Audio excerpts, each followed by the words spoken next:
चलिए वर्ग दशम के विद्यार्थियों के लिए कुछ क्वेश्चन जिसका हम रिवीजन करवाएंगे, इसको ध्यान में रखना है। चलिए देखते हैं प्रश्नों को। कुछ वायरल प्रश्न हमारे पास हैं, इसको हम देखते हैं, आपको बताने की कोशिश करते हैं। इसी पे आधारित नहीं रहना है, आप और भी प्रश्नों को देखिए, बट इस क्वेश्चन की भी आप तैयारी कर लीजिए। जैसे सबसे पहला है, समतल दर्पण द्वारा बना प्रतिबिंब सदैव होता है। समतल दर्पण द्वारा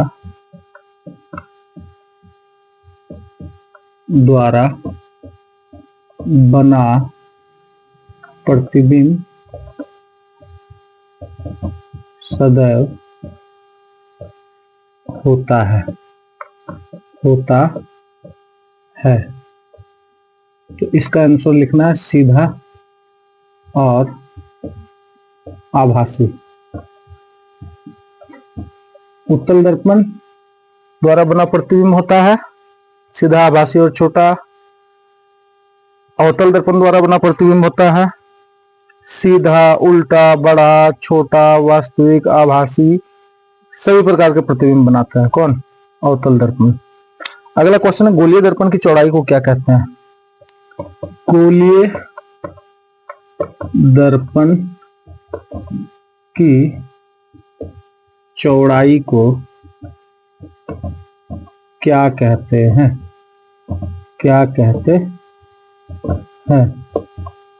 गोलीय दर्पण की चौड़ाई को द्वारक कहा जाता है। क्या कहा जाता है? द्वारक। इसमें एक और क्वेश्चन पूछा जा सकता है कि गोलीय दर्पण के मुख्य फोकस के दोगुनी दूरी को क्या कहा जाता है? तो उसका आंसर वक्रता त्रिज्या आर, ध्यान रखना है। अगला क्वेश्चन, जब प्रकाश विरल माध्यम से सघन माध्यम में तिरछा होकर जाता है तब आपतन कोण आई एवं अपवर्तन कोण आर में क्या संबंध होता है? तो यहाँ क्या बोल रहा है? सघन, विरल से सघन। तो विरल से सघन में हम क्या पढ़ेंगे कि जब कोई भी प्रकाश की किरण विरल माध्यम से सघन माध्यम में जाती है तो वह अभिलंब की ओर झुक जाती है। क्यों झुकती है इसका कारण भी बताया जाएगा जब इस चैप्टर को पूरी तरह से हम पढ़ाएंगे। तो उस कंडीशन में यहाँ पे देखिए आई बनता है, यहाँ पे देखिए आर बनता है, रिफ्रैक्टिव एंगल और इंसिडेंस एंगल। तो यहाँ पे विरल से सघन में अगर जाता है तो उस कंडीशन में आई जो होता है वो बड़ा हो जाता है एंगल आर से, यानी कि जो आपतन कोण है वो अपवर्तन कोण से बड़ा होता है। ध्यान देने वाली बात है। अगले प्रश्न की ओर हम लोग चलते हैं। ध्यान रखें, मैं बार बार बोल रहा हूं, ये वायरल क्वेश्चन है, इसको देख लीजिएगा आप। इसकी विश्वसनीयता नहीं है कि सही में यही क्वेश्चन आपको पूछा जाएगा। आंख के रंगीन भाग को क्या कहते हैं? आंख के रंगीन भाग को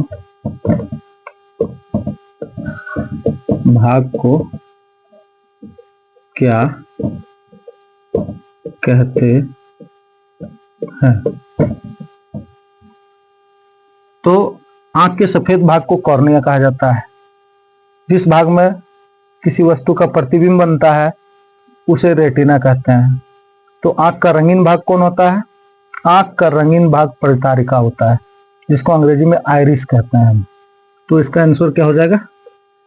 आइरिस, परितारिका। ध्यान रखना, परितारिका। ये पुतली के साइज को नियंत्रित करता है, परितारिका। इसके बारे में बताया जाएगा जब हम मानव नेत्र तथा रंग बिरंगा संसार को पढ़ेंगे। अभी चैप्टर नंबर 10 में है ये। अगले प्रश्न की ओर चलते हैं। ये भी चैप्टर नंबर 10, न्यू जो एडिशन बुक आया है एनसीईआरटी का, उसमें स्पष्ट देखने की न्यूनतम दूरी क्या है? पहले चैप्टर नंबर 11 में था स्पष्ट देखने की न्यूनतम दूरी क्या है? न्यूनतम दूरी क्या है? तो स्पष्ट देखने की न्यूनतम दूरी 25 सेंटीमीटर। हमारा नेत्र 25 सेंटीमीटर से नीचे की दूरी को नहीं देख पाता है। इसमें यह भी पूछ सकता है कि मानव नेत्र का निकट बिंदु क्या होगा। तो निकट बिंदु 25 सेंटीमीटर और दूर बिंदु अनंत होता है। इसके बारे में कक्षा चलेगी तब हम लोग बात करेंगे। इस चैप्टर का नाम है मानव नेत्र तथा रंग बिरंगा संसार।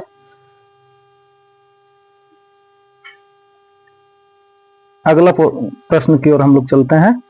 अगला प्रश्न है, प्रिज्म द्वारा किस रंग के प्रकाश का विचलन अधिकतम होता है। प्रिज्म द्वारा किस रंग के प्रकाश का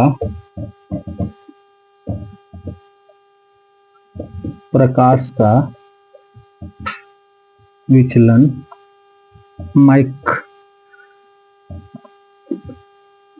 अधिकतम होता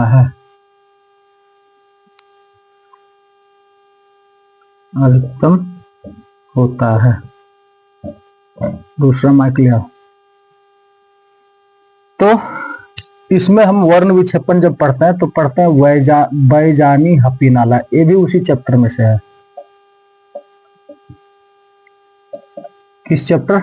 मानव नेत्र तथा रंग बिरंगा संसार। तो सबसे कम विचलन लाल का होता है, सबसे ज्यादा विचलन वायलेट बैगनी का होता है।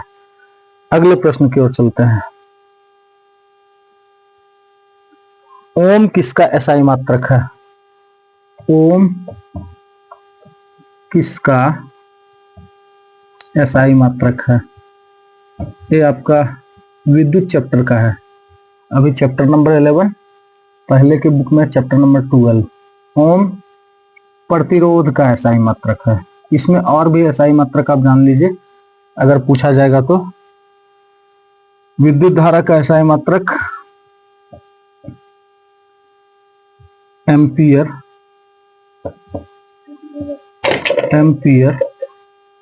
या कूलोम पर सेकंड।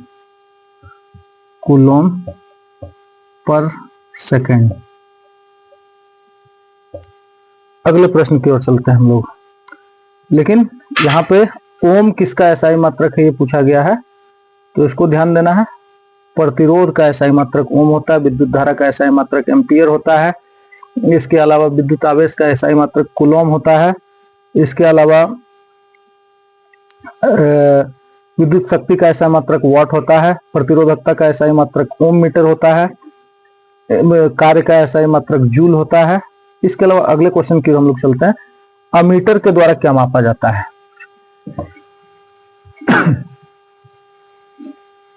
अमीटर के द्वारा, विद्युत से भी अच्छा क्वेश्चन उठाया है। अमीटर के द्वारा क्या मापा जाता है? अमीटर के द्वारा क्या मापा जाता है? अमीटर से हम लोग विद्युत धारा मापते हैं। विद्युत धारा को मापा जाता है। अमीटर के द्वारा विद्युत धारा को मापा जाता है, ध्यान रखिएगा। और वोल्ट मीटर के द्वारा विद्युत विभव को मापा जाता है, विभवांतर को मापा जाता है। अगला क्वेश्चन, निम्न में से किसे परिपथ में समांतर क्रम में जोड़ा जाता है? तो अमीटर, गैल्वेनोमीटर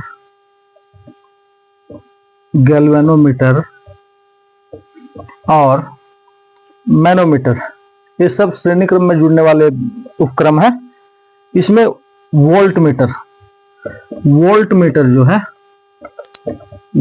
मीटर समांतर क्रम या पार्श्व क्रम में जोड़ा जाता है, जो कि विद्युत विभव को मापता है या विभवांतर को मापता है। ध्यान देने वाली बात है। अगले प्रश्न की ओर चलते हैं। अगला प्रश्न है, किसी धारावाही परिनालिका के भीतर सभी बिंदुओं पर चुंबकीय क्षेत्र, ये मैग्नेटिक इफेक्ट ऑफ इलेक्ट्रिसिटी, विद्युत धारा का चुंबकीय प्रभाव, अभी चैप्टर नंबर 12 पहले की किताब में चैप्टर नंबर 13 उसमें है। तो ध्यान रखना है कि किसी धारावाही परिनालिका के भीतर सभी बिंदुओं पर चुंबकीय क्षेत्र समान होता है। क्या होता है? समान होता है। ध्यान देना है, समान होता है। अगले प्रश्न की ओर चलते हैं। अगला प्रश्न है हमारा, अगला प्रश्न है समीकरण CaCO3, समीकरण CaCO3 hit CaO plus CO2, ध्यान देने वाली बात है।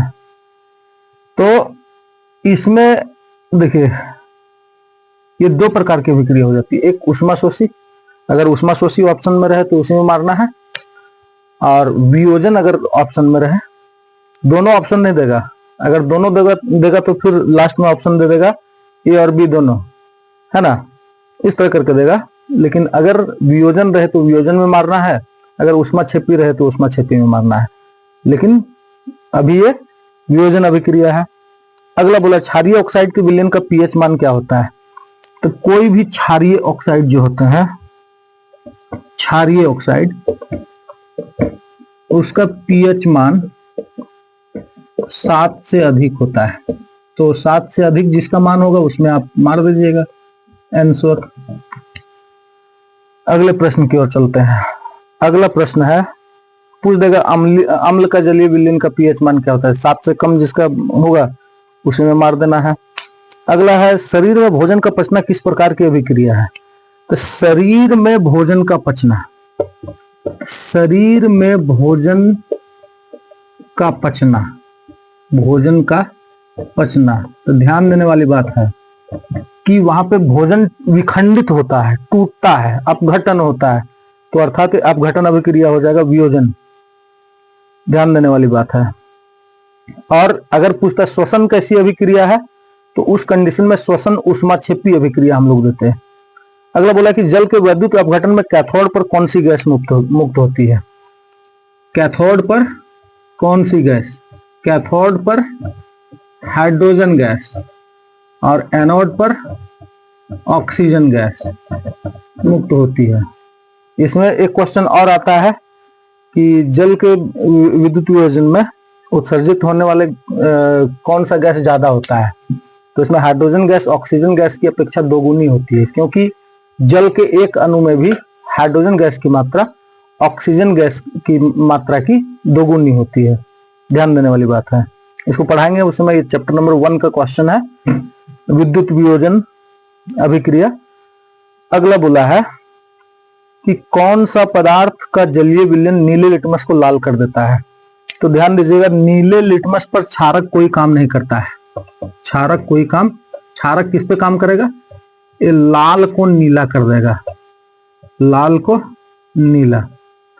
ये चैप्टर नंबर 2 है, अम्ल क्षारक और लवण। तो यहां पे बोला है कि नीले को लाल, नीले को लाल कर देता है। तो नीला को लाल कौन करता है, अम्ल ऑप्शन में होगा, तो अम्ल में आप इसको मार सकते हैं। अगले प्रश्न की ओर चलते हैं। बेकिंग सोडा का रासायनिक सूत्र क्या होता है। सबसे पहले नाम जानते हैं।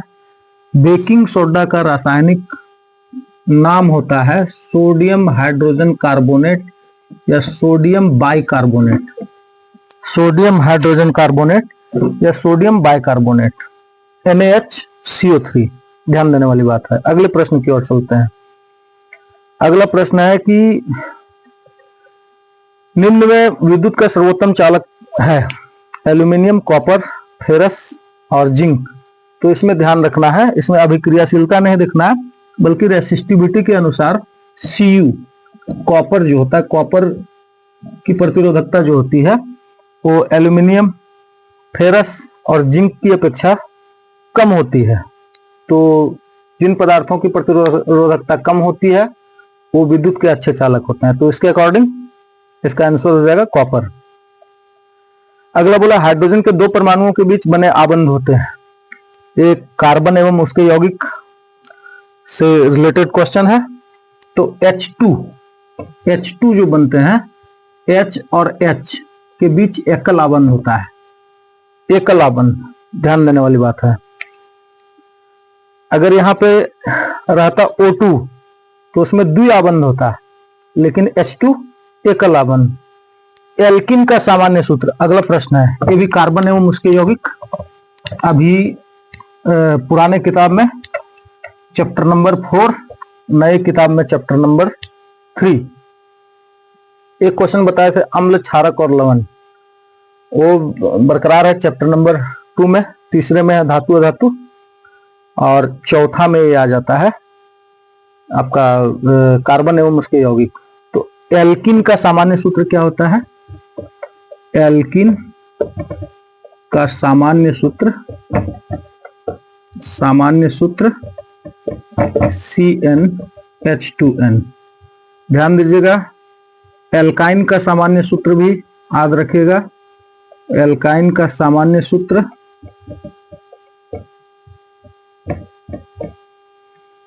CnH2n -2। एल्केन का सामान्य सूत्र, एल्केन का सामान्य सूत्र CnH2n +2। ध्यान देने वाली बात है। एक और पूछता है कि सबसे सामान्य संतृप्त हाइड्रोकार्बन का उदाहरण है, या सबसे सामान्य हाइड्रोकार्बन का उदाहरण है, तो इसको भी याद रखिएगा, CH4 मेथेन। अगला चलते हैं, पूछा है CHO प्रकार्यात्मक समूह को क्या कहते हैं? तो ध्यान देने वाली बात है, CHO प्रकार्यात्मक समूह एल्डिहाइड,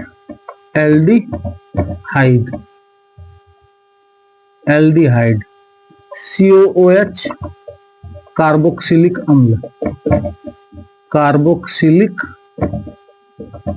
अम्ल, CO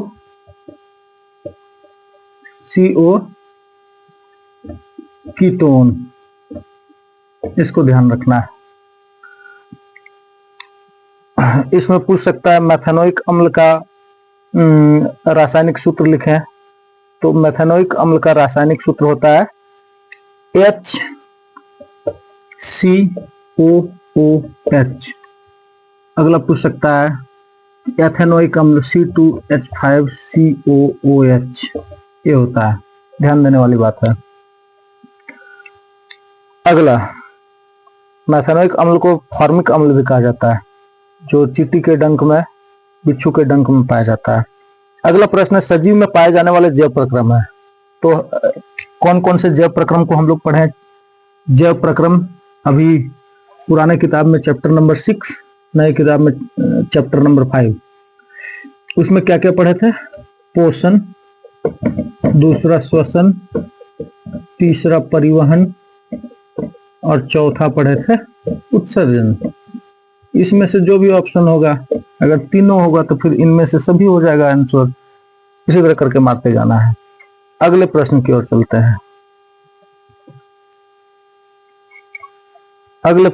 चलते हैं। निम्न में से किसे पौधे का प्रकाश संश्लेषी इकाई कहते हैं? पौधे का प्रकाश संश्लेषी इकाई क्लोरोप्लास्ट को कहा जाता है। किसको कहा जाता है? क्लोरोप्लास्ट। 9 में भी है ये, क्लोरोप्लास्ट और ल्यूकोप्लास्ट। इसके विषय में आगे पढ़ेंगे जब 9 की कक्षा होगी। 10 में भी है। अगला, आयोडीन घोल की कुछ बूंदें चावल के पानी में डाली गई। चावल का पानी नीले काले रंग का हो गया। इससे पता चलता है कि चावल के पानी में क्या होता है? तो चावल के पानी में स्टार्च होता है। क्या होता है? इसके बारे में हम लोग 7 क्लास में भी फर्स्ट चैप्टर में दिया हुआ है, स्टार्च को चेक करने के लिए। अगला चलते हैं, निम्न में कौन पादप हार्मोन है? पादप हार्मोन कौन कौन है? ध्यान रखिएगा। एक ऑक्सिन, जिब्रेलिन्स, साइटोकाइनिन,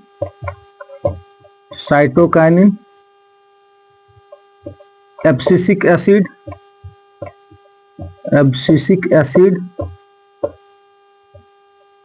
और अगला है एथिलीन। इनमें से जो ऑप्शन होगा, auxin, gibberellin, cytokinin, abscisic acid और एथिलीन, ये पांचों तरह के हार्मोन क्या है, ये पादप हार्मोन है। अगले प्रश्न की ओर चलते हैं। अगला प्रश्न, मनुष्य के मस्तिष्क का औसत भार होता है। एक सामान्य मनुष्य के मस्तिष्क का औसत भार 1.5 kg होता है, 1.5 kg।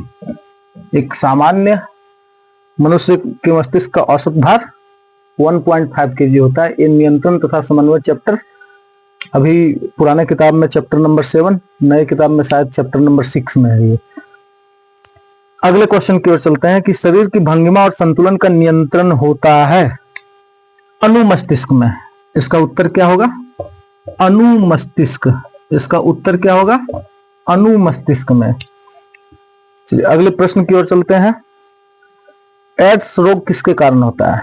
तो एड्स एक जीवाणु जनित रोग है, जीवाणु नहीं सॉरी विषाणु। इसके बारे में विशेष चर्चा जब हम लोग जनन चैप्टर, रिप्रोडक्शन चैप्टर पढ़ेंगे। वर्तमान में चैप्टर नंबर पुराने किताब में 8 और नए किताब में शायद चैप्टर नंबर 7 है। अगला वायरस संचालित रोग है, तो इसमें ऑप्शन दिया हुआ है सर्विक्स कार्सिनोमा, हर्पिस, एड्स, इनमें से सभी।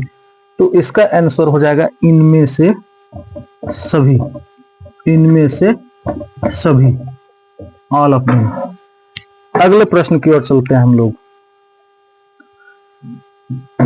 मानव में अलिंग गुणसूत्र की संख्या कितनी होती है? देखिए मानव में टोटल गुणसूत्र 46 होता है, यानी कि 23 जोड़ा, जिसमें से एक जोड़ा लिंग गुणसूत्र, बाकी 22 जोड़ा जो होता है वो अलिंग गुणसूत्र होता है। क्या होता है? अलिंग गुणसूत्र, अलिंग गुणसूत्र। अगले प्रश्न की ओर हम लोग चलते हैं। प्राथमिक उपभोक्ता कहलाते हैं। प्राथमिक उपभोक्ता ध्यान दीजिएगा, इसमें ऑप्शन दिया हुआ शाकाहारी, मांसाहारी, सर्वाहारी, अपघटक। तो प्राथमिक उपभोक्ता शाकाहारी होते हैं, प्राथमिक उपभोक्ता शाकाहारी होते हैं। तो ध्यान दीजिएगा बच्चों, 1 नंबर का जितना भी क्वेश्चन था उन सारे क्वेश्चन को मैंने बताया, आप इसको ध्यान रखिएगा, ध्यान से पढ़ लीजिएगा। और अगला वीडियो तुरंत हम बनाएंगे, थोड़ी देर में अपलोड होगी, जो लॉन्ग क्वेश्चन को हम बताएंगे किस प्रकार लिखना है, लिखने का तरीका बताएंगे। आप मेरे YouTube चैनल में अगर नए हैं तो कृपया मेरे चैनल को सब्सक्राइब करें, शेयर करें, ताकि ज्यादा से ज्यादा विद्यार्थी इसका लाभ उठा सकें। धन्यवाद।